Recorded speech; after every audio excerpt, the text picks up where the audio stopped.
ಬೇರೆ ಯಾರನ್ನು ನೇಮಕ ಮಾಡಿ ನಾನು ಇಲ್ಲಿ ಹೋದೆ. 18ನೇ ತಾರೀಕಿಗೆ ನಮಗೆ ಇದು ಬಂದಿತ್ತು ಆರ್ಡ್ರು.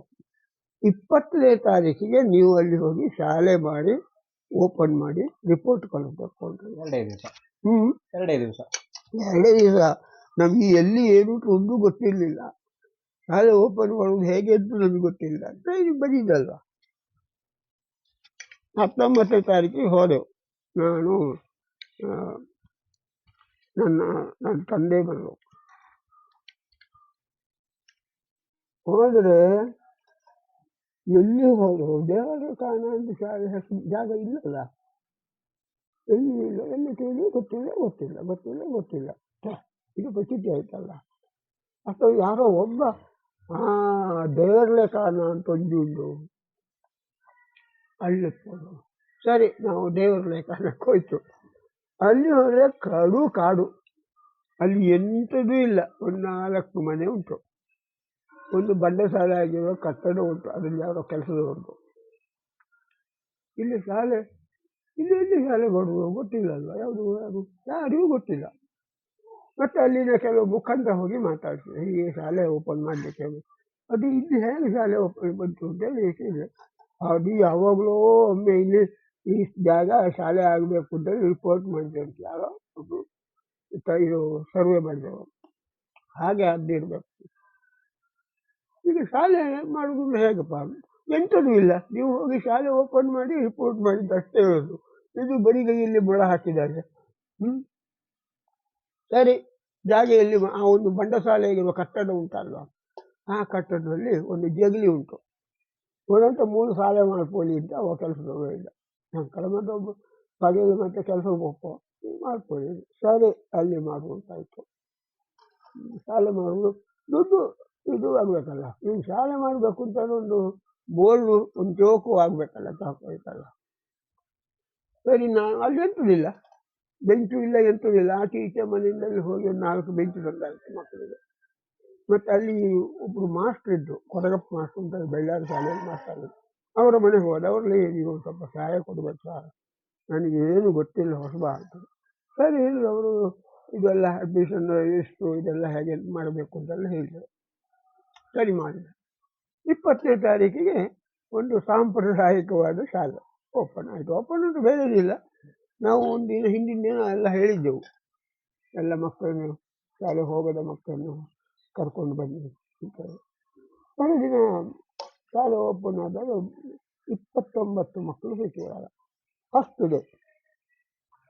ಅದು ಹೇಗೆ, ಕೆಲವರು ನಿಮ್ಮ ದೊಡ್ಡವರು ಇದ್ದಿರ್ಬೋದು, ಗೋಳ ಸಂಕರರು. ಅದು ಶಾಲೆ ಬಿಟ್ಟವರು, ಅದು ದೂರಲ್ಲ.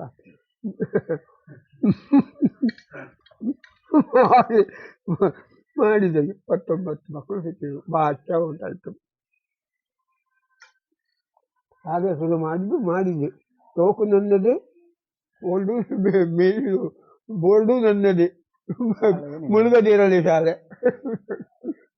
ಹಾಗೆ ಶುರುವಾಯಿತು. ನಾನು ಒಬ್ಬ ಏಕೋಪಾಧ್ಯಾಯರ ಮುಖ್ಯೋಪಾಧ್ಯಾಯನಾಗಿ ಶಾಲೆ ಮಾಡಿದೆ. ಸಂಬಳ ಬರ್ತದಾ? ಅದು ಹೊಸತಾಗಿ ಓಪನ್ ಆಗುವಂಥದ್ದಲ್ಲ. ಗೌರ್ಮೆಂಟ್ ಬೇಸಿಕ್ ಇದು ಗೌರ್ಮೆಂಟ್ ಜೂನಿಯರ್ ಪ್ರೈಮರಿ ಸ್ಕೂಲ್ ಅಂತ ಹೇಳಿ 10 ತಿಂಗಳಾಗಿದೆ ಸಂಬಳ ಬರೋದು. ನಮಗೆ ಖರ್ಚಿಗೆ ಎಂಥದ್ದು ಇರಲಿಲ್ಲ. ಒಂದು 2-3 ವರ್ಷಕ್ಕಾಗುವಾಗ ಈ ಮಕ್ಕಳನ್ನೆಲ್ಲ ಒಟ್ಟು ಸೇರಿಸಿ ಎಲ್ಲ ಮಾಡಿ, ಸುಮಾರು ಮಕ್ಕಳೆಲ್ಲ ಮಾಡಿ, ಇನ್ನೊಬ್ಬ ಮಾಸ್ಟರ್ಗೆ ಅಪಾಯಿಂಟ್ಮೆಂಟ್ ಆಗುವಾಗ ಮಾಡಿಕೊಂಡೆ. ಈ ಬಂಡಸಾಲೆಯಾಗಿರುವ ಶಾಲೆ ಅಂತ ಹೇಳಿದ್ರಲ್ಲ, ಒಂದು ಕಟ್ಟಡದಲ್ಲಿ, ಅಲ್ಲಿ ಮಧ್ಯಾಹ್ನದ ಹೊತ್ತಿಗೆ ಒಂದು ಕೆಟ್ಟ ವಾಸನೆ ಬರೋದು. ಎಂಥದ್ದು ಅಂತ ಗೊತ್ತಾಗಲಿಲ್ಲ. ನಾನು ಮತ್ತೆ ಅವಳಿಗೆ ಶೇಷಪ್ಪ ಅಂತ ಹೇಳಿ ಅವನ ಹೆಸರು. ನನ್ನ ಶೇಷಪ್ಪ ನಾವು ದಾಣೆ ಒಂದು ಮಧ್ಯಾಹ್ನದ ಹೊತ್ತು ಹೂವ ಅಂತ ಹೇಳಿದಾಗಿಲ್ಲ ಇಟ್ಟಿನ ಶಾಲೆ ಇದ್ದಿ ಎಲ್ಲ ಇಟ್ಟು ಬರ್ಪುಜ್ಜಿ ಸೂಳೆ ಇದ್ದೇವೆ. ಕೇಳುವ ಮತ್ತೆ ಮೀನು ಸುಟ್ಟಾಕೋದು, ನೇಗಾಲಿ ಸಾಕು ಅಂತ ಒಂದು 10 ತಿಂಗಳ ನಂತರ ನಮಗೆ ಶಾಲೆಯ ಕೆಲವು 1-2 ರಿಜಿಸ್ಟ್ರಿ, ಒಂದಷ್ಟು ಚೋಕು ಇಲ್ಲ, ಚೋಕು ನಾವು ತಗೊಳ್ಬೇಕು, ಒಂದು ಬೋರ್ಡು, 1-2 ಬೆಂಚು ಎಲ್ಲ ಬಂತು. ಆ ಸಮಯದಲ್ಲಿ ನಾನು ಇವರಲ್ಲಿ ಕೇಳಿದ್ದೆ, ಬಾಲಕೃಷ್ಣ ಅಂತೇಳಿ ಮಾಡ್ತಿಲ್ಲ, ಅವ್ರು ಬೇಕಾದ್ರೆ ಇಲ್ಲಿಂದ ಬೆಂಚಲ್ಲಿ ತಗೊಂಡು ಹೋಗ್ಬೋದು ಮಾಸ್ಟರ್, ನಮ್ಮಲ್ಲಿ ಸ್ವಲ್ಪ ಉಂಟು. ಆ ಊರಿನವರಿಗೂ ಇವ್ರಿಗೆ ಅಷ್ಟು ಸರಿ ಇರಲಿಲ್ಲ. ಅದು ಅವು ಮಾತ್ರ ಓದ್ಲಿ ಅಂತ ಸ್ವಲ್ಪ ಅವು ಕೊಟ್ಟದ್ದು ಕಡಿಮೆ ಅಂತದಿಲ್ಲ. ಬಾಯಿಲಿ ಮಾತ್ರ. ಹಾಗೆ ಮಾಡಿ 2ನೇ ವರ್ಷಕ್ಕಾಗೂ ಒಂದು ಕಟ್ಟಡ ಆಗಬೇಕು ಅಂತ ಮಾಡಿದ್ರು. ಕಟ್ಟಡ ಅಂದರೆ ಭಯಂಕರ ದೊಡ್ಡ ಕಟ್ಟಡ ಬಾಡಿ ಹಾಕಿದ್ದು. ಒಂದು 7-8 ಕಂಬ ಹಾಕಿ ಒಂದು ಮಾಡಿ ಸುತ್ತಲೂ ಕಟ್ಟಿ ಕಟ್ಟೋದು. ಕಟ್ಟಿ ಮೇಲೆ ಮುಳಿ ಒಂದು ಶಾಲೆ ಕಟ್ಟಡ. ಅಲ್ಲಿ ಮತ್ತೆ ದುಡ್ಡಿಗೆಲ್ಲ ಇಡ್ಲಿಕ್ಕೆ ಉಪಾಯವಿಲ್ಲ, ಎಲ್ಲ ಇದು ಕಟ್ಟಿಯ ಇದಲ್ಲ. ಹಾಗೆ ಮಾಡಿ 10 ವರ್ಷಗಳ ಕಾಲ ಅಲ್ಲಿ ಟೀಚರ್ ಆಗ್ತದೆ. ಅಲ್ಲಿಂದ ಮತ್ತೆ ಟ್ರಾನ್ಸ್ಫರ್ ಆಗಿ ಬಂದದ್ದು ನಾನು ಹಾಸನಕ್ಕೆ. ಅಲ್ಲಿ ಒಂದು 18 ವರ್ಷ ಇದ್ದೆ. ವಾಪಸ್ಸು ಪೈಲಾರಿಗೆ ಹೋದೆ, 5 ವರ್ಷ ಇದ್ದೆ. ವಾಪಸ್ಸು ಉಕ್ಕಲ್ಗೆ ಬಂದು 5 ವರ್ಷ ಅಲ್ಲಿ ರಿಟೈರ್ಡ್. ಒಟ್ಟು 39 ವರ್ಷಗಳ service teacher, as A teacher. Retired ಅಪ್ಪ HM ಆಗಿ. ಅದು ನಾನು ಅದು ಶುರುವಿಗೆ ಅನ್ಅಥರೈಸ್ಡ್ HM, ನಾನೇ ಹೆಡ್ ಅಲ್ಲ.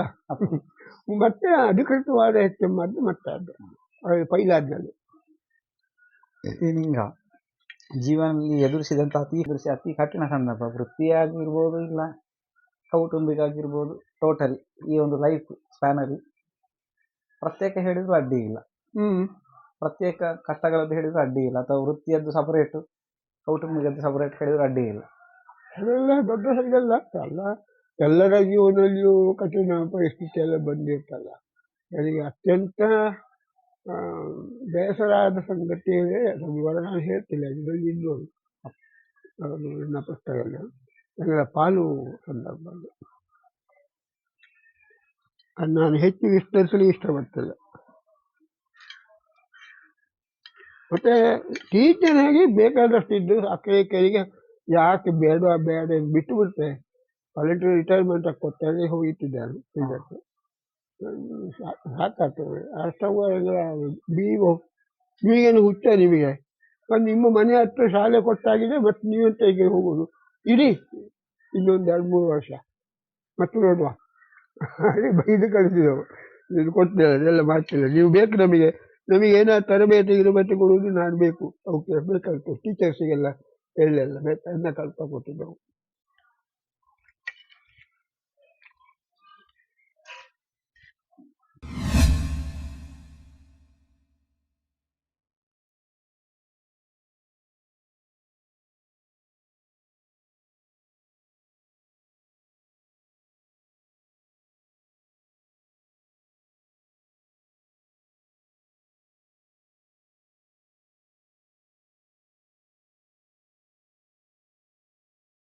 (1975) ಇಸ್ವಿ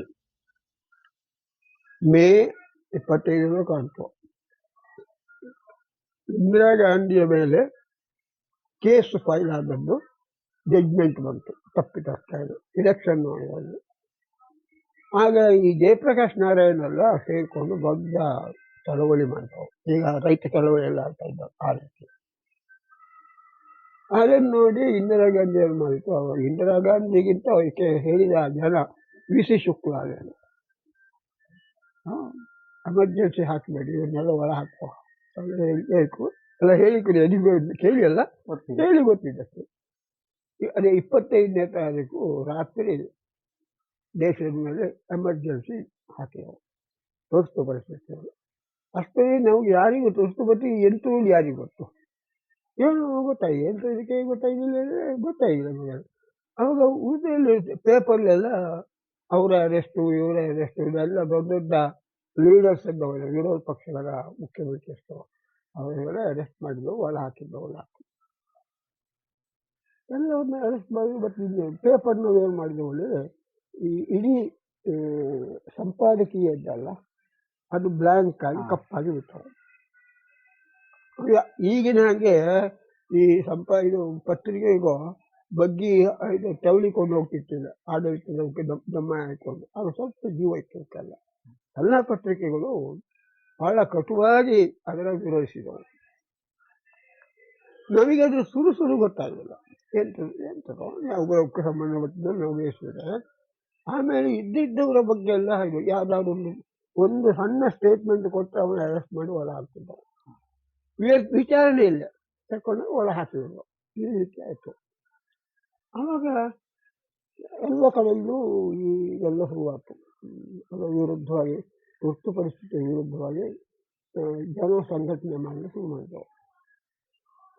ಹೆಂಗೂ ಹಾಗೆ ಏನಿಗೂ ಹಾಗೆ ನಾವು ಏನಾದ್ರು ಮಾಡಿರ್ತಾರೆ ಒಬ್ಬ ಲೇಖಕರಾಗಿ, ಇದ್ರ ಬಗ್ಗೆ ಏನಾದ್ರು ಮಾಡಿರ್ತಾರೆ, ಏನು ಮಾಡಿದ್ರು ಎಲ್ಲ ಸುಮನಸ್ವಾಮಿ ಅವರೆಲ್ಲ ಮೀಟಿಂಗ್ ಕರೆದ್ರು. ಕಂದಿರ್ಪಣೆಯಲ್ಲಿ ಮೀಟಿಂಗ್ ಆಯ್ತು ಸುರೇಶನ ಮನೆಯಲ್ಲಿ. ಏನು ಮಾಡ್ಲಿಕ್ಕೂ ನಂದು ಒಂದು 5 ವಿಭಾಗ ಮಾಡಿದೆ ಎಮರ್ಜೆನ್ಸಿ. ಒಂದು ವಿಭಾಗ ಒಂದು ಪತ್ರಿಕೆ ನಡೆಸುವ, ಆಗ ಪತ್ರಿಕೆ ನಡೆಸುವ ಕೈ ಬರಹ ಪತ್ರಿಕೆ. ಎರಡನೇದು ಇದು ಚಳವಳಿಗಳಲ್ಲಿ ನೇರವಾಗಿ ಭಾಗವಹಿಸಿದೆ. ಅರೆಸ್ಟಾದರೂ ತೊಂದರೆ ಇಲ್ಲ ಅಲ್ವೋ, ಧಿಕ್ಕಾರ ಹಾಕೊಂಡು ಹೋಗ್ತವೆ. ಮೂರನೇದಾಗಿ ಪತ್ರಿಕೆಗಳಿಗೆ ಬೇರೆ ಬೇರೆ ಭೂಗತ ಪತ್ರಿಕೆಗಳೇ ಬರುವುದು. ನಾಲ್ಕನೇದಾಗಿ ಯಕ್ಷಗಾನ ಮೊದಲಾದ ಕಲೆಗಳ ಮೂಲಕ ಎಮರ್ಜೆನ್ಸಿ ವಿರೋಧವಾಗಿ ಮಾಡುವಂಥದ್ದು. ಹಾಗೆ ಇನ್ನೊಂದು ಯಾವುದೊಂದು ನೆನಪು ಮಾಡ್ತದೆ. ಎನಿಗೆ ಸಿಕ್ಕಿದ ಕೆಲಸ ಏನು ಅಂದರೆ ಒಂದು ಪತ್ರಿಕೆ ನಡೆಸುವಂಥದ್ದು. ಹ್ಯಾಂಡ್ ರಿಟನ್ ಪತ್ರಿಕೆಯ ಹಸ್ತಪತ್ರಿಕೆ. ವಾರಕ್ಕೆ ಒಂದು ಪತ್ರಿಕೆ ಆಗಿ ಬರೆಯೋದು. ಎಷ್ಟು? 2 ಪೇಜು, ಹಾಫ್ ಶೀಟಲ್ಲಿ 2 ಪೇಜು ಕೈಲಿ ಬರೆಯಬೇಕು. ಬೇಡ ಅಂತಿತ್ತು, ಇದು ಕಾರ್ಬನ್ ಪೇಪರ್ ಇಟ್ಟು 4-5 ಮಾಡ್ಬೋದು.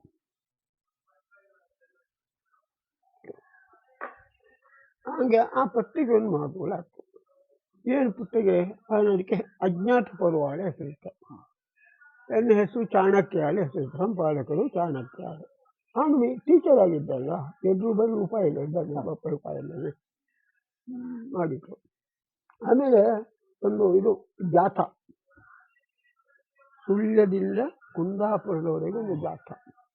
ಅದು ಯಾವ್ದ್ರ ಮೂಲಕ ಅಂದ್ರೆ ಗಾಡಿಯ ಅಥವಾ ಆಗಿನ ಅಲ್ಲ, ನಡ್ಕೊಂಡು ಹೋಗ್ಬೋದು. ಮತ್ತೆ ಅಲ್ಲಿ ಸಿಕ್ಕಿದ್ರೆ ಬಸ್ಸು ಗಿಸ್ಸಿಗೆ ಹೋಗ್ಬೋದು.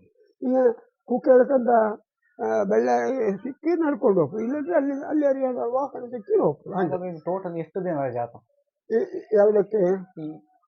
ಇಲ್ಲಿಂದ ಜಾಥಕ್ಕೆ ಜಾಸ್ತಿ ಜನ ಬರ್ತಿದ್ದವು. ಅಲ್ಲ, ಜನ ಒಂದು. ಇನ್ನೊಂದು ಎಷ್ಟು ದಿನಗಳ ಜಾಥಾ? ಅದು ಒಂದು ವಾರ ಇಲ್ಲಿಂದ ಅಲ್ಲಿವರೆಗೆ. ಅದಕ್ಕೆ ಹೊರಗೆ ನಾವು ಬಂದು ಭಾಷಣ ಗೀಷಣ ಮಾಡಲಲ್ಲ ವ್ಯವಸ್ಥೆ. ಆಮೇಲೆ ಬೀದಿ ನಾಟಕಗಳು, ನಾನೊಂದು 2-3 ಬೀದಿ ನಾಟಕ ಬರೆದು ಕೊಟ್ಟೆ. ಸಣ್ಣ ಸಮಕಾಲೀನ ವಿಷಯಗಳ ಬಗ್ಗೆ ಬೀದಿ ನಾಟಕ. ಒಂದು ಎಣ್ಣೆ ಚಿಮಿಣಿ ಎಣ್ಣೆ ಹೇಳೋ ನಾಟಕ.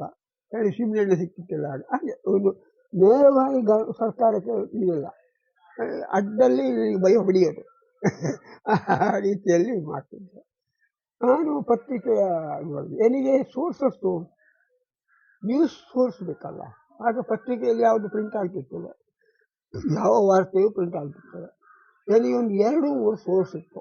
ಒಂದು ಹೆಗ್ಗೋಡಿನ ಸುಬ್ಬಣ್ಣ, ಕೆ ವಿ ಸುಬ್ಬಣ್ಣ. ಅವನಿಗೆ ನಿರಂತರ ಕಾಂಟ್ಯಾಕ್ಟ್ ಇರ್ತಿದ್ದವು. ಅವಕ್ಕೇನಾದ್ರು ಸದ್ಯ ಗೊತ್ತಾದ ಕೂಡಲೇ ಅದಕ್ಕೆ ತಿಳಿಸ್ತಿದ್ದವು. ನೋಡಿ ಹೀಗೆಲ್ಲ ಅವ್ರಿಗೆ ಸ್ವಲ್ಪ ಹೆಚ್ಚು ಕಾಂಟ್ಯಾಕ್ಟ್ ಇತ್ತಲ್ಲ ಸುಬ್ಬಣ್ಣಗೆ, ಅವನು ಎಲ್ಲ ನನಗೆ ಕಳಿಸ್ತಿದ್ದವು. ಎರಡನೇದಾಗಿ ಮುಂಬೈ ಒಂದು ಪತ್ರಿಕೆ ಹೊರಟಿತ್ತು, ಒಪಿನಿಯನ್. ಹೇಗೆ 107 ಅದರ ಸಂಪಾದಕ. ಆ ಪತ್ರಿಕೆಯಲ್ಲಿ ಅನೇಕ ವಿಷಯಗಳು ಸಿಗ್ತಿದೆ ನನಗೆ. ಆದರೆ ವಿದೇಶಗಳಲ್ಲಿ ಇಲ್ಲಿನ ಅದರ ಬಗ್ಗೆ ವಿದೇಶಗಳ ಅಭಿಪ್ರಾಯಗಳು ಏನು ಅದೆಲ್ಲ ಸಿಕ್ಕಿತ್ತು. ಅನೇಕರು ಪದ್ಯ ಬರೆದದ್ದು ಇತ್ತು ವಿದೇಶದಲ್ಲಿ. ಇದರೆಲ್ಲ ಇಂಗ್ಲೀಷಿನಿಂದ ಕನ್ನಡಕ್ಕೆ ಟ್ರಾನ್ಸ್ಲೇಟ್ ಮಾಡಿ ಆ ಪತ್ರಿಕೆ ಹಾಕುವುದು ನನ್ನ ಕೆಲಸ ಆಗಿತ್ತು. ಒಂದು ಸಣ್ಣ ಪತ್ರಿಕೆ, ಅದು 2 ಪೇಜಲ್ಲಿ ಹೋಗ್ತಿತ್ತು. ಒಂದು ಸಣ್ಣ ಸಂಪಾದಕೀಯಲ್ಲ, ಪತ್ರಿಕೆಯಲ್ಲೆಲ್ಲ. ಆಮೇಲೆ ಒಂದು ಸಣ್ಣ ಪದ್ಯ, ಎಮರ್ಜೆನ್ಸಿ ಟೀಕಿಸಿ ಬರೋದು ಒಂದು ಪದ್ಯ. ಆಮೇಲೆ ಯಾರ್ದಾದ್ರು ಸಣ್ಣ ಲೇಖನ. ಬ್ಯಾಕ್ ಸೈಡ್ಲಿ ನ್ಯೂಸ್ಗಳು, ಬೇರೆ ಬೇರೆ ಕಡೆಯಲ್ಲಿ ಏನೆಲ್ಲ ಆಯ್ತು, ಅಲ್ಲಿ ಹೆಂಗಾಯ್ತು, ಮಂಗಳೂರಲ್ಲಿ ಏನಾಯ್ತು, ಬೆಂಗಳೂರಲ್ಲಿ ಏನಾಯ್ತು, ಹೀಗೆ ಅದು ಒಂದು 2-3 ತಿಂಗಳು 2-3 ವರ್ಷ ನಡೆತು. ಅದ್ರ ಜೊತೆಗೆ ಏನಾಯ್ತು ಹೇಳಿ, ಆಗ RSS ನಾವು ಕಹಳೆ ಒಂದು ಪತ್ರಿಕೆ ಹಾಕಿದ್ದೆವು. ಆ ಪತ್ರಿಕೆಯ ಡಿಸ್ಟ್ರಿಬ್ಯೂಷನ್ ವ್ಯವಸ್ಥೆ ಅಲ್ಲಿ ಸಿಕ್ಕಿತ್ತು. ಈಗ ಮಾಡಬೇಕು, ಈಗ ಅದೆಲ್ಲ ಮಾಡಿದೆವು. ಎಲ್ಲ ಸ್ಕೂಲ್ ಇನ್ಸ್ಪೆಕ್ಟ್ರು ಬಂದು, ಸುಬ್ಬರಾಯರೇ ನಿಮ್ಮ ಹೆಸರೆಲ್ಲ ಸ್ವಲ್ಪ ಒಂದು ಅಗತ್ಯಬೇಕು, ನೀವು ಇದರಲ್ಲೆಲ್ಲ ನೀವು ಸರ್ಕಾರಿ ನೌಕರ ಅಲ್ವಾ, ಭಾಗವಹಿಸಬಾರ್ದಲ್ಲ, ಹೌದು. ಇಲ್ಲ ಸರ್, ನಾನು ಭಾಷಣ ಕೇಳಲಿಕ್ಕೆ ಅಂತ ಬಂದದ್ದು. ನಮ್ಮ ಗುರ್ತದವರು ಅವ್ರು ಸ್ವಲ್ಪ ಆರಿಸಿದೆ ಒಪ್ಪದು ಅದು ಮಾಡಲಿಪ್ಪ ಆಯ್ತಾ. ಹಾಗೆ ಹಾಗೆ ಎಮರ್ಜೆನ್ಸಿ ಲಿಫ್ಟ್ ಆದಮೇಲೆ ಇದೆಲ್ಲ ಸ್ಟಾಪ್ ಆಗ್ತದೆ. ಈ ಅಡಿಯಲ್ಲಿ ಆನಂದ್ ಮಾಡಿದೆ ಅಲ್ಲ, ಇನ್ನು ಪೇಟೆಯಲ್ಲಿ ಜಾಥಾ ಮಾಡುವುದಕ್ಕೆ ದೇರಾಜ ಸತ್ಯ ಅನ್ನೋದ ಯಕ್ಷಗಾನದ ಮೂಲಕ ಪ್ರಚಾರ ಮಾಡಲೇ ಸತ್ಯಮೂರ್ತಿ ಮತ್ತು MT ಶಾಂತಿಮೂಲ ಸಿಕ್ಕಿದವು. ಹೀಗೆ ಒಬ್ಬೊಬ್ಬಂಗೆ ಒಂದೊಂದು ಕೆಲಸ. ನೆಕ್ಸ್ಟ್ ಕೇಳುವ ಈ ಪ್ರಶ್ನೆ ಈಗ ಕೇಳುವ ಸ್ವಲ್ಪ ಹೊತ್ತಲ್ಲಿ ಈ ಪ್ರಶ್ನೆ. ಈ 4 ವಿಭಾಗ ಮಾಡಿದ್ರಲ್ಲ, 4-5 ಈಗ ನೆನಪುತ್ತಿಲ್ಲ. ಒಬ್ಬನಿಗೆ ಉಸ್ತುವಾರಿ. ಅದೇ ನಾವು ಅದರ ಹೆಜ್ಜರು. ಅದು ಒಬ್ಬೊಬ್ಬರು ನೀತಿ ಮಾಡ್ತಾ ಇದ್ವು. ತಾಳಮಟ್ಲೆ ಮಾಡ್ತಿದ್ದವು. ತಾಳಮಟ್ಲೆಯಲ್ಲಿ ಎಮರ್ಜೆನ್ಸಿ ವಿರುದ್ಧವಾದ ಮಾಸಗೊಪ್ಪಂಗೆ ಆಗ್ತಾ ಹೇಳ್ತಿದ್ದೆವು. ಈ ತರದ ಸಪರೇಟ್ ಪ್ರಸಂಗ ರಚನೆ ಆಗಿದೆ. ಇದೇ ಪ್ರಸಂಗದಲ್ಲಿ ಮಾಡೋದು ಎಮರ್ಜೆನ್ಸಿ ಪ್ರಸಂಗ. ಎಮರ್ಜೆನ್ಸಿ ಮಾಡಿದ ತಾಳಮಟ್ಲೆ ಪ್ರಸಂಗಗಳು ಇದೆ. ಯಾವ್ದು ಈಗ 20 ಅದರಲ್ಲಿ ನಾವು ಮಾತಿಲಿ ಶ್ರೇಣಿ ಎಲ್ಲ ಮಾಡ್ತಿಲ್ಲ. ಬೇರೆ ಇದೆ ಅದು ಇದು ಬಂದಾಗ ಯಾರು ರಾವಣ ನಿನ್ನ ಇದು ತುರ್ತು ಪಕ್ಷದಲ್ಲಿ ನಿಂದು ಬೇಡ ಅದು ಈ ರೀತಿಯಲ್ಲಿ ಅದೊಂಥರ ನೆನಪಪ್ಪ ಪುರಾಣದ ಹೆಸರುಗಳ ಕೊಟ್ಟುಕೊಂಡು ಅದೇ ಆ ರೀತಿ ಮಾಡ್ತಿದ್ದ. ಅದು ಮತ್ತೆ ಎಮರ್ಜೆನ್ಸಿ ಲಿಸ್ಟ್ ಆದ್ಮೇಲೆ ಅದೆಲ್ಲ ತೆಗಿತಾತು.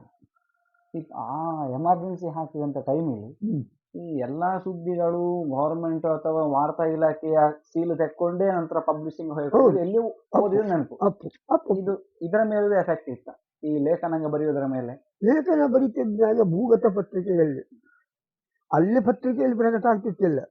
ಪತ್ರಿಕೆಗಳಲ್ಲಿ ಅದು ಇದು ಮಾಡಿ ಅವು ಯಾರು ಜಿಲ್ಲಾಧಿಕಾರಿಗಳ ಅನುಮತಿ ನೋಡಿ ಅವರು ಅದರ ಟೆಸ್ಟ್ ಮಾಡಿ ಕೊಡ್ತಿದ್ದವು. ಪತ್ರಿಕೆ ನಮ್ಮ ಸರ್ಕಾರಿ ಸಾರ್ವಜನಿಕ ಪತ್ರಿಕೆಗಳಲ್ಲಿ ಆಗ್ತಾ ಇತ್ತಿಲ್ಲ. ಆದರೆ ನಾವು ಪ್ರಕಟ ಮಾಡ್ತಿದ್ವಿ ಕಹಳೆ ಅಂತ ಪತ್ರಿಕೆ. ಇನ್ನು ಇಂಥ ಕೆಲವೆಲ್ಲ ಬೇರೆ ಬೇರೆ ಸಣ್ಣ ಸಣ್ಣ ಪತ್ರಿಕೆಗಳು ಬೇರೆ ಬೇರೆ ಕಡೆಗಳಿತ್ತು. ನಮ್ಮದು ಅಜ್ಞಾತ ಹೋಗುವ ಪ್ರಿಂಟ್ ಆಗೋದು ಕೂಡ ಒಂದು 200-300 ಕಾಪಿ ಬೇರೆ ಬೇರೆ ಕಡೆ ಹೋಗ್ತಿತ್ತು. ಹೀಗೆ ಅಲ್ಲಿ ಆ ರೀತಿಯ ಪತ್ರಿಕೆಗಳಿಗೆ ಅದು ಪ್ರಿಂಟ್ ಆಗ್ತಿತ್ತು. ಅದು ಕೂಡ ಅಲ್ಲ ಭೂಗತವೇ, ಅದು ಎದುರಿಗೆ ಒಪ್ಪಂಥದ್ದಿಲ್ಲ, ಸಾಧ್ಯವಿಲ್ಲಲ್ಲ. ಅದು ಭಾರಿ ಸ್ಟ್ರಿಕ್ಟ್ ಇತ್ತು ಆಗ. ಪತ್ರಿಕೆಯಲ್ಲಿ ಎಲ್ಲ ಇಂದಿರಾ ಗಾಂಧಿ ಹೊಗಳಿದ್ದು ಮಾತ್ರ ಬೇಕಿತ್ತಲ್ಲಿ, ಬೇರೆ ಯಾವುದು ಬೇಡ ಇತ್ತು. ಇಂದಿರಾ ಗಾಂಧಿಗಿಂತ ಸಂಜಯ್ ಗಾಂಧಿ ಜೈ ಹೇಳ್ತಿದ್ದದ್ದು. ಹಾಗಾಗಿ ಈ ಸತ್ಯಂ ದೇವರಾಜನ ಜೈಲಿಗೆ ಹೋಗಿರುವಂಥದ್ದು ಪ್ರಸಂಗ ಓದಿದೆ. ಯಾರು? ಸತ್ಯಂ ದೇವರಾಜರು ಈ ತುರ್ತು ಪರಿಸ್ಥಿತಿ ಟೈಮಿಗೆ ಒಳ್ಳೆ ಲೆಕ್ಕ. ಅದಕ್ಕೆ ಅನಿದ್ದೆ ಅಂತ ಒಮ್ಮೆ ಇಲ್ಲಿ ತಗೊಳ್ಳ ಅಲ್ಲಿ ಕುತ್ಕೋಬೇಕು. ನಿಂಗೆ ಅದರ ಅಂಚಿಗೆ ಮಾತ್ರ ಹೋಗಿ ಬಂದ ಏನಾದ್ರು ಹೋಗಿ ಬಂದ ಅನುಭವ ಇದೆ? ಯಾರಿಗೆ? ಹಿಂಗೆ ನಾನು ನೇರವಾಗಿ ಹೋಗ್ತೇನೆ, ಅಂಚಿನವರೆಗೆ ಹೋಗಿ. ಅಂದ್ರೆ ನಾನು ಪ್ಲಾನ್ ಉದ್ಯೋಗಸ್ಥ ಅಲ್ಲ, ಎಲ್ಲಿ ಊಟ ಹೊತ್ತಾಗಿದ್ದು ಸಂಬಳ ಬರುತ್ತೇನೆ, ಅದ್ರ ಬಿಡ್ಲು ಉಪಾಯ ಇದ್ದೇನೆ. ಹಾಗಾಗಿ ಬ್ಯಾಕ್ ಗ್ರೌಂಡಲ್ಲಿ ಏನೆಲ್ಲ ಮಾಡ್ಲಕ್ಕೋ, ಯಾವ ಪ್ಲಾನ್ ಎಲ್ಲ ಮಾಡ್ಲಕ್ಕೋ ಅದ್ರ ನಾನು ಮಾಡಿದ್ದೆ. ಹಿಮ್ಮೇಳ ನಮ್ಮದು ಹಿಮ್ಮೇಳ ಹಿಂಗೆ ಕುತ್ಕೊಂಡು ಭಾಗವತಿಗೆ ಮಾಡೋದು. ಎನ್ನ ಅಪ್ಪ ಹೆಂಗು ಭಾಗವತಲ್ಲ ಅವು ಕೊಡ್ತಿದ್ದವು, ಮತ್ತೆ ಕೊಡಿದ ಅರ್ಥ ಎಲ್ಲ ಮಾಡ್ತಿದ್ದವು. ಇಂಥದ್ದು ಮಾಡೋಕ್ಕೂ ಹಿಂಗೆ ಮಾಡೋಕ್ಕೂ ಒಂದು ಔಟ್ಲೈನ್. ಈಗ ನಿನಗೆ ಹೇಳ್ತಿಲ್ಲ ಮೊದಲು ಒಂದು ಫಾರ್ಮೆಟ್ ತಯಾರು ಮಾಡಿದ್ರು, ಹಾಗೆ ಅವಕ್ಕೂ ಕೂಡ ಅದು ಒಬ್ಬ ಹಾಗೆ ಹೋಗ್ತದೆ. ಇನ್ನು ಬೇರೆ ಮೂರ್ತಿ ಅವೆಲ್ಲ ಯಕ್ಷಗಾನಲ್ಲಿ ಇದು ಆಟ ಇಲ್ಲ ತಾಳಮಟ್ಲೆ ಅದರಲ್ಲಿ ಆಗ್ತಾ ಹೇಳ್ತಿದ್ದೆವು. ಹಾಗೆ ಒಬ್ಬೊಬ್ಬ ಒಂದೊಂದು ಕೆಲವು ಒಬ್ಬರಿಗೆ ಡಿಸ್ಟ್ರಿಬ್ಯೂಷನ್ ಕೆಲಸ. ಈ ಪತ್ರಿಕೆ ಕಹಳೆ ಮತ್ತು ಎಂಗಳ ಪತ್ರಿಕೆಯ ಡಿಸ್ಟ್ರಿಬ್ಯೂಷನ್ ಬೇರೆ ಕಡೆ ಎಲ್ಲಿಂದ ಯಾವ ಸುದ್ದಿ ಬಂದರೂ ಅದು ಇಲ್ಲಿ ಬರುತ್ತಿತ್ತು, ಇಲ್ಲಿ ಬಂದು ಮತ್ತೆ ಡಿಸ್ಟ್ರಿಬ್ಯೂಟ್ ಆಗ್ತಿತ್ತು. ಈಗಿನ ಕಾಲದಲ್ಲಿ ಆದ್ರೆ ವಾಟ್ಸಪ್ ಗ್ರೂಪ್ ಅದು ಇದೆಲ್ಲ ಇದ್ದು ಫೋನ್ ಇಟ್ಟಿಲ್ಲ, ಚರ್ಚೆ ಮಾಡ್ಲೆ. ಆ ಟೈಮ್ ನಿಂಗೆ ಈ ತರದೊಂದು ಜವಾಬ್ದಾರಿ ಹಂಚಿದ ಮೇಲೆ ನಿಂಗೆ ಒಂದೊಂದು ಹಂತದ ಕೆಲಸ ಆದಂಗೆ ಇದ್ರೆ ಕೂತ್ಕೊಂಡು ಹೇಗೆ ಡಿಸ್ಕಸ್ ಮಾಡ್ತೀವಿ ಅಥವಾ ಚರ್ಚೆ ಹೇಗೆ ಮಾಡ್ತಿರ್ತೀವಿ? ಯಾವುದು ಈ ನಿಂಗನ್ನ ಮಾಡೋದಾಗ್ಲಿ ಅಥವಾ ನಿಮಗೆ ಹವ್ಯಾಸಕ್ಕೋಸ್ಕರ ಟೈಮ್ ಸ್ಪೆಂಡ್ ಮಾಡೋದಾಗ್ಲಿ, ಇದರ ಕೂತ್ಕೊಂಡು ನಿಂಗೆ ಪ್ಲಾನ್ ಹೇಗೆ ಮಾಡ್ತಿರ್ತೀವಿ? ಅಥವಾ ಹಿಂಗ ಆತು ಇನ್ನು ಮುಂದೆ ಹಿಂಗೆ ಮಾಡುವ ಅದು ನಮ್ಮ ಇದಿತ್ತಲ್ಲ, ಯಾವುದು ಸುಮನಸ್ಥ ವಿಚಾರ ವೇದಿಕೆ, ಅದ್ರ ಮೂಲಕ ಅದೆಲ್ಲ ಆಗ್ತಿದ್ದದ್ದು. ಮೀಟಿಂಗು ಸಂಘದ ಹೆಸರು ಅದು ಸುಮನಸಾಳಿ, ನಿಗಳ ಗ್ರೂಪಿನ ಹೆಸರು ಅದು ಸುಮನಸಾಳಿ ಹೆಂಗ ಸಾಹಿತ್ಯ ವೇದಿಕೆ. ಅದು ಒಂದು ಸಣ್ಣ ಹಿಸ್ಟ್ರಿ ಹೇಳಿಬಿಡ್ತೆ. 60ನೇ ಇಸ್ವಿಯಲ್ಲಿ ನಾನು ರಾಮಚಂದ್ರ ದೇವ ಮತ್ತು ನಾಮಸಾಲೆ ಕೂಡಿ 62-63 ಒಂದು ವಸಂತ ಸಾಹಿತ್ಯ ಮಾಡಿದ. ಅದು ಪುಸ್ತಕ ಪಬ್ಲಿಷಿಂಗ್ ಆ್ಯಂಡ್ ಡಿಸ್ಟ್ರಿಬ್ಯೂಷನ್. ಅದರಲ್ಲೇ ಲಂಕೇಶ್ವರದ್ದು ಇದು ನಾಗೇಶ್ವರದ್ದು ಎಲ್ಲ ಪುಸ್ತಕ ಬರೆದಲ್ಲಿ ವಸಂತ ಸಾಹಿತ್ಯ ಹೇಳಿತ್ತು. ಅದರಲ್ಲಿ ಜಿ ಎಸ್ ಮೂಲಕ ಒಂದು ಕಾರ್ತಿಕ ಪ್ರಕಾಶನ ಶುರು ಮಾಡಿ ಎನ್ನೋ ಕವನ ಸಂಕಲನ ಪ್ರಕಟ ಮಾಡಿದ. ಆಗ ಹಂಗೋ ಮಾತಾಡಿಕೊಂಡು ಈ ಎರಡೆರಡು ಯಾಕೆ ನಾವು ಇಷ್ಟು ಇದರಲ್ಲಿ ಒಂದೇ ಮಾಡುವ, ಅದರ ಮೂಲಕ ಎಲ್ಲ ಚಟುವಟಿಕೆ ಮಾಡುವ, ಮತ್ತು ಕ್ರಮಬದ್ಧವಾಗಿ ಅಧ್ಯಯನ ಮಾಡುವ ಸಾಹಿತ್ಯವನ್ನು. ಇಲ್ಲೇ ಮೀಟಿಂಗ್ ಆಯ್ತು, ಇಲ್ಲಿ ಗುಡ್ಡವೇಳೆ ಒಂದು ಜನ ಸೇರಿ ಏನು ಹೆಸರು ಇರ್ಬೋದು ಆಯ್ತು. ಅವಾಗ ಜಿ ಎಸ್ ಸಿಗೆ ಒಂದು ಅವಾಗ ಮೈಸೂರಲ್ಲಿ ಒಂದು ನಾಟಕ ಸಂಸ್ಥೆ ಇತ್ತು, ಸಮತೆಂತೋ ನಾಟಕ. ಸಮತೆಂತೋ ಇಂಥದ್ದು ಸರಸ್ವತಿಪುರಂ ಮಧ್ಯದ ತೆಂಗಿನ ತೋಟದ ಕಲಾವಿದರು, ಸಮತೆಂತೋ ಕಲಾವಿದರು. ಹೀಗೆ ನಾವೇನು ಮಾಡ್ಲಕ್ಕಲ್ಲ, ಅಲ್ಲಿ ನಾವು ಸುಮನಸ್ಸಾದ್ರೆ ಹೇಗೆ ಸುಳ್ಯದ ಮಧ್ಯದ ನವ್ಯ ಸಾಹಿತಿಗಳ ವಿಚಾರ ವೇದಿಕೆ ಕುಳತ್ತು. ಹಂಗಾದ್ರೆ ಇದು ಮಾಡಿದ್ರು. ಸುಮನಸ್ಸಲ್ಲಿ ಪ್ರತಿ ತಿಂಗಳು ಏನೋ ಕೊಡ್ತಿದ್ದ ಒಂದು ಮನೆಯಲ್ಲಿ. ಈ ಸತಿ ನನ್ನ ಮನೆಯಲ್ಲಿ, ಐದು ಸತಿ ಇನ್ನೊಂದು ಮನೆಯಲ್ಲಿ, ಹಾಗೆ ಒಂದು 4-7 ಮನೆಯಲ್ಲಿ. ಶನಿವಾರ ಸಂಜೆ, ತಿಂಗಳ ಮೊದಲ ಶನಿವಾರ ಸಂಜೆ ಬಂದರೆ ಆ ಮನೆಗೆ ಆದಿತ್ಯವಾರ ಸಂಜೆ ಹೋಗ್ತಾರೆ. ಈ ಮಧ್ಯದ ಅವಧಿಯಲ್ಲಿ ಸಂಜೆಯಿಂದ ರಾತ್ರಿ 2 ಗಂಟೆವರೆಗೆ, ಬೆಳಿಗ್ಗೆ 9 ಗಂಟೆಯಿಂದ ಸಂಜೆ 5 ಗಂಟೆವರೆಗೆ ಸಾಹಿತ್ಯದ ವಿವಿಧ ಮುಖಗಳ ಬಗ್ಗೆ ಚರ್ಚೆ ಮಾಡ್ತಿದ್ದ. ಅದು ನಿರಂತರವಾಗಿ ನಡೀತಾ ಇತ್ತು. ಹೊಸ ಪುಸ್ತಕಗಳ ಬಗ್ಗೆ ಚರ್ಚೆ, ನಾವು ಬರೆದದ್ರ ಬಗ್ಗೆ ಅಲ್ಲಿ ಓದಿ ಚರ್ಚೆ, ಹೀಗೆಲ್ಲ. ಸುಮನ ಆದಿತ್ಯ ಆ ಸುಮನ ಸರ್ ಮೂಲಕವೇ ಹೆಂಗೋ ಅಡಿಗೆ ಒಂದು ಕಾರ್ಯಕ್ರಮ ಆಯ್ತು. ಸುಮನ ಸರ್ ಹೇಳ್ತೀನಿ, ಶಿವರಾಮ ಕಾರಂತ ಒಪ್ಪಳು ಮಾಡಿ ಅವ್ರಿಗೆ ಒಂದು ಸಣ್ಣ ಒಂದು ಭಾಷಣ ಮಾಡಿಸಿದ್ರು. ಮರಿಯಪ್ಪಟ್ಟರು ಬಂದಿದ್ದೆವು, ಪ್ರೊಫೆಸರ್ ಮರಿಯಪ್ಪಟ್ಟರು, ಹೀಗೆ ಬೇರೆ ಬೇರೆಯವರು ತಂದು ಮಾಡ್ತಿದ್ದ. ತಿಂಗಳು ನಾವೇ ಸೇರಿಕೊಂಡು ಈ ರೀತಿ ಮಾಡ್ತಿದ್ದ. ನೋಡಿ, ವಾಲ್ಮೀಕಿ ಹೇಗೆ ಸಾಹಿತ್ಯ ಹುಟ್ಟಿ, ವಾಲ್ಮೀಕಿ ರಾಮಾಯಣ ಹೆಂಗೆ ಹುಟ್ಟಿತ್ತು ಅಂತ ಹೇಳ್ತಾ,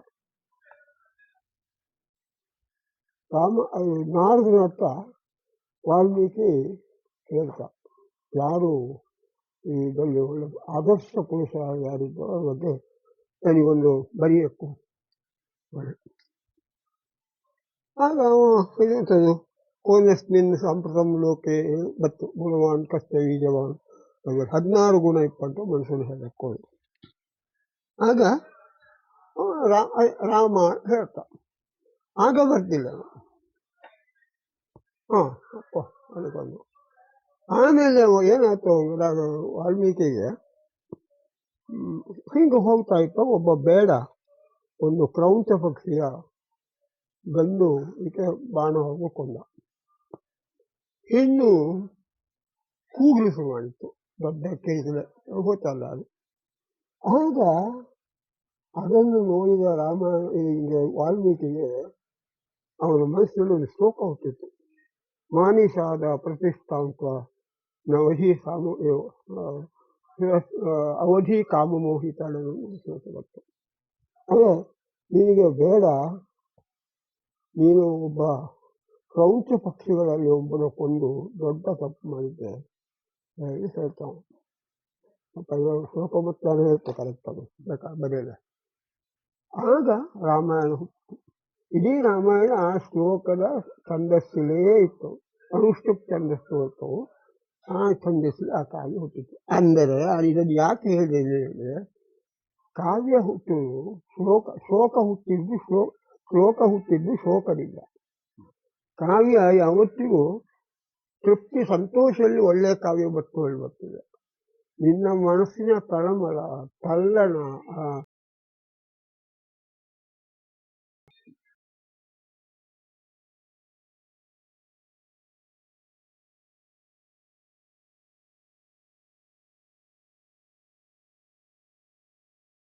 ಅತ್ಯಂತ ಉದ್ವಿಗ್ನ ಸ್ಥಿತಿಯಲ್ಲಿ, ಅತ್ಯಂತ ನೋವಿನ ಸಂದರ್ಭದಲ್ಲಿ ಏನೋ ಬರೆಯೋಕ್ಕೆ ಕಾಣ್ತು. ಆದರೆ ಆ ಸಮಯದಲ್ಲಿ ಬರೆಯಲಾಗ್ತಿಲ್ಲ. ಅದು ನಿಧಾನಕ್ಕೆ ಕೈಯಲ್ಲಿ ಮಾಡುತ್ತಾ ಕೈಕೊಂಡು ಸೂಕ್ತವಾದಂತಹ ರೂಪಕ ಸಿಕ್ಕಿದಾಗ ಬಯಸು ಮಾಡ್ತಾರೆ. ಒಂದು ಪದ್ಯದ ಉದಾಹರಣೆ ಹೇಳಿದ್ರೆ, ಒಂದು ಧ್ಯಾನ ಸ್ಥಳ ಒಂದು ಪದ್ಯ ಇದ್ದು.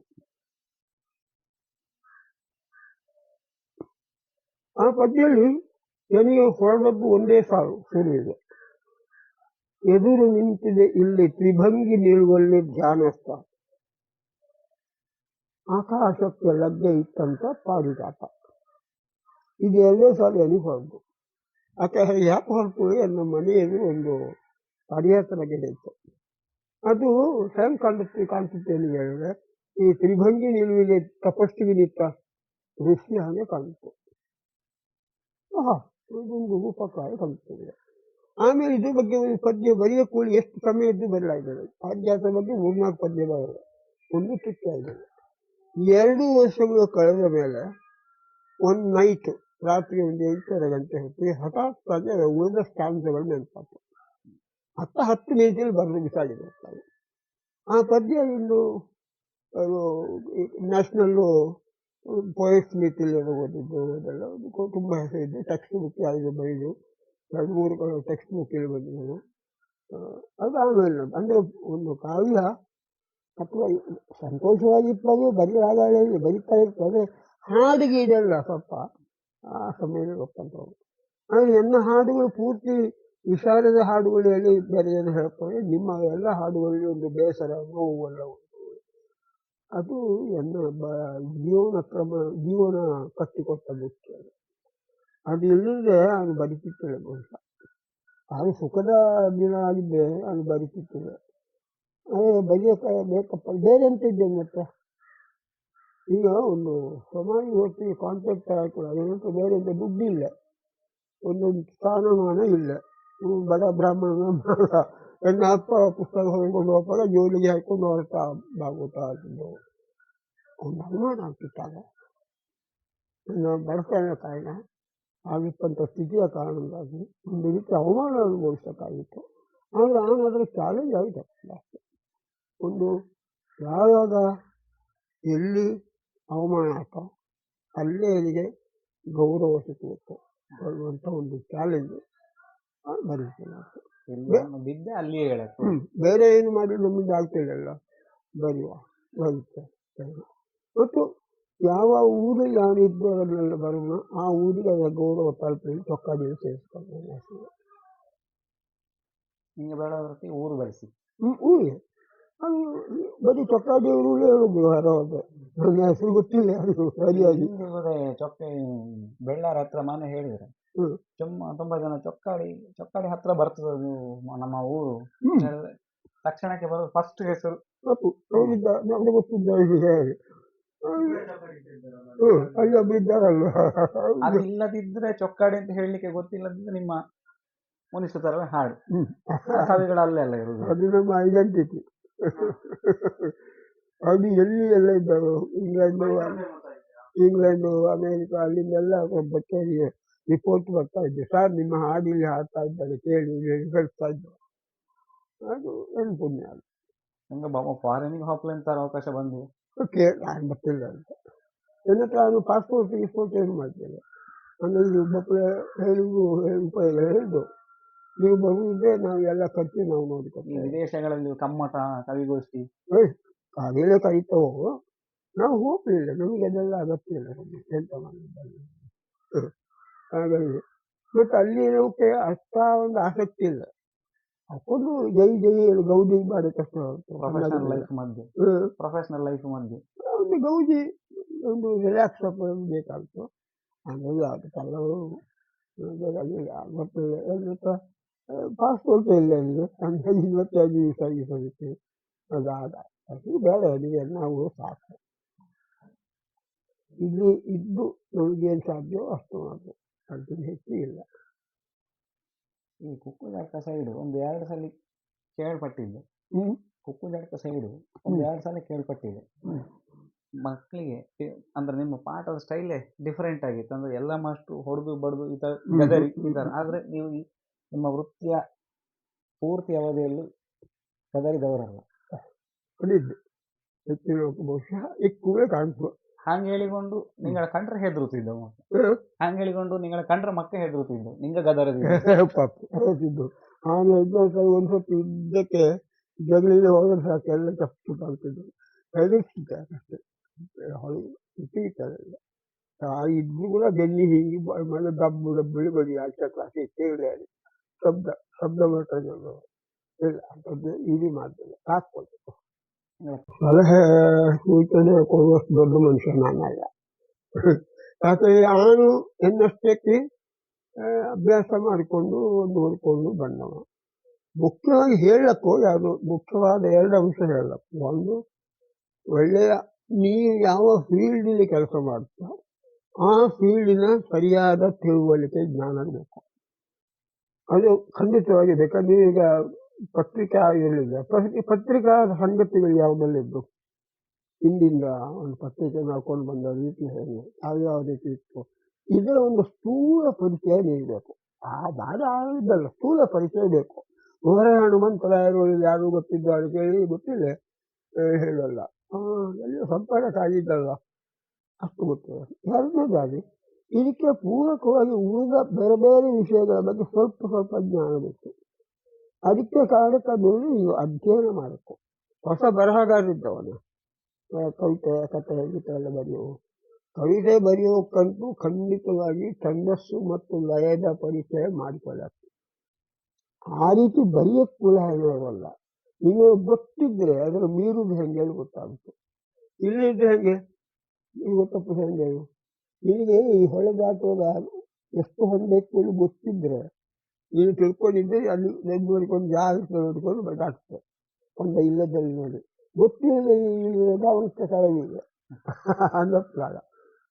ನಾವು ಕೆಲಸ ಮಾಡುವಂಥ ಫೀಲ್ಡಲ್ಲಿ ಎಷ್ಟು ಸಾಧ್ಯವೋ ಅಷ್ಟು ಅಧ್ಯಯನ ನಮಗೆ ಬೇಕು. ಯಾರೊಬ್ಬ ಕೇಳಿದರೆ ಒಂದು ಚೂರಾದರೂ ಹೇಳುವಷ್ಟು ಶಕ್ತಿ ನಾವು ಬೇಕು. ಇಂದಿನ ಇವರು ಅಲ್ಲಿಗೆ ಹೆಂಗೆ ಯುವಕರಿಗೆಲ್ಲ ಎಲ್ಲ ಬೇಗ ಇನ್ಸ್ಟೆಂಟ್ ಆಗಿ ಬರೆಯಕ್ಕೂ ಇಲ್ಲ. ಕವಿತೆ ಬರೆಯುವುದಕ್ಕಂತೂ ಬಹಳ ಕೆಟ್ಟದಾಗಿ ಬರೀತಾವೆ. ಅವಕ್ಕೆ ಯಾರಿಗೂ ಛಂದಸ್ಸಿನ ಲಯದ ಪರಿಚಯ ಇಲ್ಲ. ಅದು ಇಲ್ಲದಿದ್ದರೆ ನೀನು ಹೇಗೆ ನೀನು ಮುಕ್ತ ಛಂದಸ್ಸು ಎಂತ ಬೇಕಾದ್ರೂ ಬರೆಯ, ತೊಂದರೆ ಇಲ್ಲ. ಆದರೆ ಇದು ಗೊತ್ತಿರಕ್ಕೆ ನಿನಗೆ ಅಕ್ಷರಗಳೇ ಗೊತ್ತಿಲ್ಲ, ನೀನು ಬರವಣಿಗೆ ಮಾಡಿದ್ರೆ ನೀನು ಕೂಡ ಅಕ್ಷರಗಳಾದ ಕನಿಷ್ಠ ಗೊತ್ತಕ್ಕಲ್ಲ, ಅದು ಬೇಕು. ಹಾಗಾಗಿ ಇಂದಿನ ಯುವಕರಿಗೆ ಅವಕ್ಕೀಗ ಏನಾಗಿದೆ, ಸುಲಭ ಪ್ರಸಿದ್ಧಿ ಬಂದಿದೆ. ಫೇಸ್ಬುಕ್ಕಿನಂತ ದುಡ್ಡಲ್ಲ, ಅದ್ರಲ್ಲಿ ಏನು ಬಂದರೂ ಪ್ರಿಂಟ್ ಆಗ್ತಲ್ಲ, ಅದು ದೊಡ್ಡ ಅಪಾಯದ್ದು. ಅವನಿಗೆ ಅಧ್ಯಯನ ಬೇಕು. ಏನು ಬರುತ್ತೆ ಕಡತ ಅಂತಲ್ಲ ಅದರಲ್ಲಿ. ಅದನ್ನು ನೋಡಿ ಯಾರೋ ಜಾಸ್ತಿ ಜನ ಲೈಕ್ ಓದ್ತಿಲ್ಲ, ಸುಮ್ಮನೆ ಓದ್ತಿಲ್ಲ ಅಷ್ಟೇ. ಅಷ್ಟು ನೀವು ಬಹುಶಃ ದೊಡ್ಡ ಕವಿಯಾಗಿರಪ್ಪ, 500 ಲೈಕ್ ಬಂದಿದೆ. ಅದರಷ್ಟು ಬೋಗಸ್ಸು ಬೇರೆ ಯಾವುದೂ ಇಲ್ಲ. ಆ ಲೈಕ್ ಡಿಸ್ಲೈಕ್ಗಳು, ಅಲ್ಲಿ ಇನ್ನೊಂದು ಬಟನ್ ಬೇಕಿತ್ತು, ಡಿಸ್ಲೈಕ್ ಇನ್ನೊಂದು ಬಟನ್, ಅವಾಗ ಕೆಲವರು ಹಾಕಿತ್ತು. ನಾವು ಇಲ್ಲ ಹೇಳಾಗ್ತದೆ. ಈಗ ಹಾಗೆ 7 ರೂಪಾಯಿ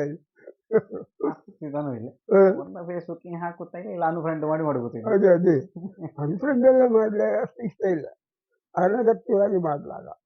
ನಮಗೆ ಇಷ್ಟ ಇಲ್ಲ ಇದ್ರೆ ಕೂಡ ಇರ್ತಾವೆ. ತೀರಾ ಕಿರಿಕಿರಿ ಮಾಡಿದ್ರು ಮಾತ್ರ ಅನ್ಫ್ರೆಂಡ್ ಮಾಡ್ಲಾಕು, ಇಲ್ಲ ಬ್ಲಾಕ್ ಮಾಡ್ಲಾಕು. ಕೆಲವೆಲ್ಲ ಶಕ್ತಿ ಬಂದಾಗ ಮಾಡ್ತಾವೆ, ಹಂಗೆ ಮಾಡೋಕ್ಕೂ ಇಲ್ಲ. ಈಗ ನನಗೆ ಎಷ್ಟು ಜನ ಇದ್ದು ನಾನು ಯಾರನ್ನು ಅನ್ಫ್ರೆಂಡ್ ಮಾಡಿದ್ದಿಲ್ಲ ಅಥವಾ ಬ್ಲಾಕು ಮಾಡಿದ್ದಿಲ್ಲ. ಅವರಷ್ಟಕ್ಕೆ ಮಾಡ್ಕೊಂಡಾಯ್ತು. ಹಾಗಾಗಿ ಓದುಗರು ಹೊಸಬರು ಸಾಕಷ್ಟು ಓದು ಬೇಕು. ನಮ್ಮ ಫೀಲ್ಡ್ ಕನಿಷ್ಠ ನಾವು ಯಾವ ಫೀಲ್ಡಲ್ಲಿ ಕೆಲಸ ಮಾಡ್ತೇವೆ. ಈಗ ಇಂಜಿನಿಯರಿಂಗ್ ಮಾಡುವ ಇಂಜಿನಿಯರಿಂಗ್ ವಿಷಯದಲ್ಲಿ ಸಾಕಷ್ಟು ತಿಳ್ಕೊಂಡಿರಬೇಕು ಅಲ್ಲ. ಡಾಕ್ಟ್ರು ಮಾಡುವ ಡಾಕ್ಟರ್ ಬಗ್ಗೆ ಸರಿಯಾಗಿ ಅಧ್ಯಯನ ಮಾಡಿ ತಿಳ್ಕೊಂಡಿರಬೇಕು. ಹಾಗೆ ಸಾಹಿತ್ಯಕ್ಕೂ ಅಧ್ಯಯನ ಬೇಕಾ, ಅದಕ್ಕೂ ಒಂದು ಅಧ್ಯಯನ ಬೇಕಲ್ಲ, ಅದಕ್ಕೆ ಅಧ್ಯಯನ. ಹಾಗಾಗಿ ಈಗ ನಾನು ಇದು ಛಂದಸ್ಸು, ಅಕ್ಷರ ವೃತ್ತ, ಮಾತ್ರ ವೃತ್ತ, ಅಂಶಗಣ ಇದನ್ನೆಲ್ಲ ನಾವು ಅಭ್ಯಾಸ ಮಾಡಿದ್ದು. ಹಾಗೆ ಬರೀತಿಲ್ಲ ಅದರಲ್ಲಿ. ಆದರೆ ಬರೆಯದಿದ್ದಕ್ಕೂ ನಮ್ಮ ಇತರ ಪದ್ಯಗಳಲ್ಲಿ ಅವರ ಲಯಗಳು ಒಂದೇ ಬರ್ತದೆ. ಹಾಗಾಗಿ ಅದು ಬಹಳ ಮುಖ್ಯವಾದ್ದು.